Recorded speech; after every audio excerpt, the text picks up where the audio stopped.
Nima qilyapsiz ovsin? Ovqat qilmoqchi. Shuncha go'sht olib, hammasini solmoqchimisiz? O'zi yeringizni eplab, yarim kilo go'sht olib kelishni bilmaydi. Mani yerim topganini yeyishni bilasanlar. Tinchlikmi?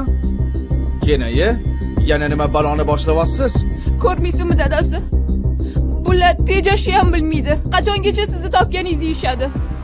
Dostonbek, akangiz tug'ilgan kunlar edi. Shunga yaxshiroq ovqat qilmoqchi edim. Aqling? Mani pulimga emasdi. O'zi sizlarni boqayotganim yetmaganda nima? Akamni tug'ilgan kunini ham men nishonlab berishim kerakmi? Tinchlikmi uka? Amana qahramoningiz o'zi ham keldilar. Siz mana shu chirrigan 3 ta xurmodan boshqa hech narsa olib kela olmaysiz, to'g'rimi? Aka, chiqib keting. Keta qolinglar.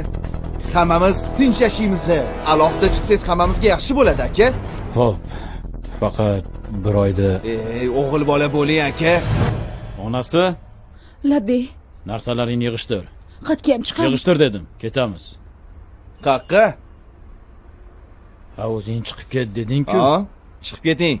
Faqat yangi uyingizga chiqib ketasiz. Sizga uy oldim. O'zimizdanikidan ham kattaroq, o'zimizdanikidan ham yaxshiroq. Tug'ilgan kuningiz bilan, aka. Men umuman aybim yo'q-ku, lekin hammasiga erim majburladi. Ammo huzurroq bo'lsindirim-da. Bu pul, mol dunyo hammasi esdan chiqadi.